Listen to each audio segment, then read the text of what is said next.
Hello मेरे प्यारे दोस्तों, मैं अपने चैनल सुरीली बस में आप सबका स्वागत करता हूं। उम्मीद करता हूं कि आप सब ठीक मस्त और स्वस्थ होंगे। दोस्तों, मैं इस चैनल पर आपके लिए दिलचस्प कहानियाँ लाता रहता हूं।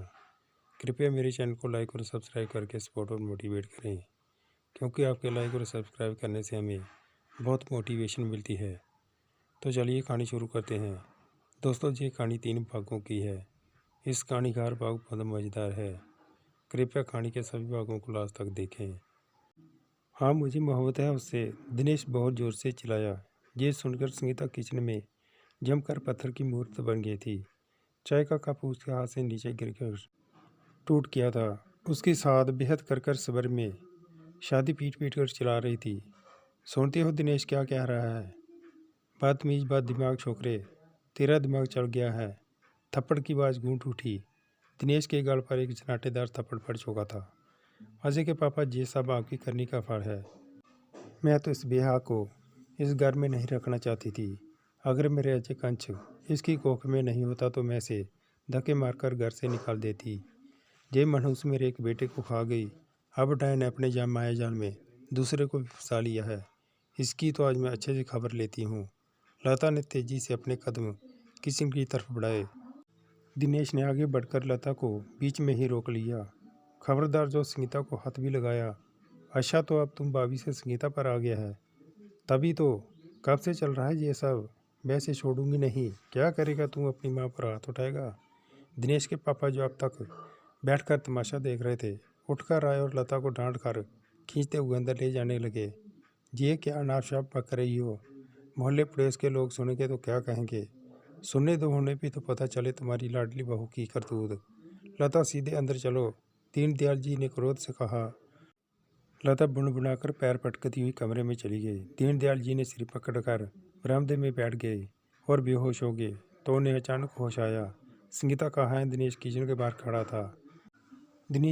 बाहर खड़ा था। वो सब बोलकर उसमें हिम्मत नहीं थी कि वो संगीता के सामने खड़ा हो सके। वो दीनदयाल से बिना नज़र मिलाए सिर झुकाकर अपने कमरे में चला गया। दीनदयाल जी किचन में आए और संगीता को देखकर हतप्रभ हो गए।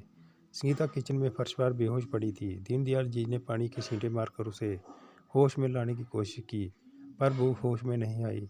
वो बाहर आई। उन्होंने दिनेश को आवाज़ दी। दिनेश उसकी बात सुनकर घबरा गया और दौड़ते हुए बेहोश संगीता को देखकर दिनेश ने संगीता को बाह में उठा लिया और बेडरूम में ले गया।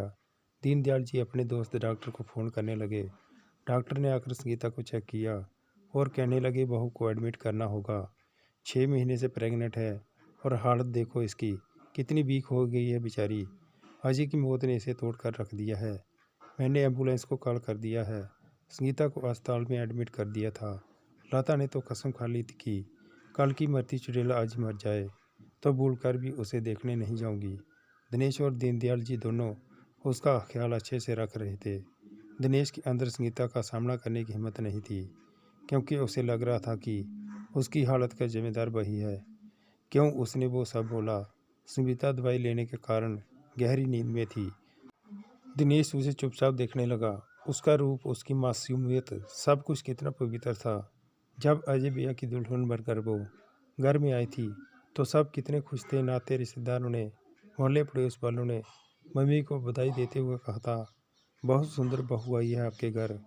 वो अक्सर मजाक में सीता को कहता कि भाभी, काश आपकी कोई बहन होती तो मैं उसे आपकी देवरानी बनाकर इस घर में ले आता। सीता मुस्कुरा देती, कहती, देवर जी आपकी दुल्हन मैं ढूंढ कर लाऊंगी। मेरी पसंद हमेशा ऐसी होती है। अजय इंजीनियर थे। संगीता से उनकी मुलाकात किसी प्रोजेक्ट के सिलसिले में हुई थी। मुलाकातें बढ़ी तो अजय ने अपने माता पिता को संगीता के घर रिश्ता लेकर भेजा। संगीता के माता पिता बहुत अमीर थे। जैसा सपना अजय की माँ लता ने अपने संबंधियों का देखा था, उस कसौटी पर साधारण लोग खरे कैसे उतरते।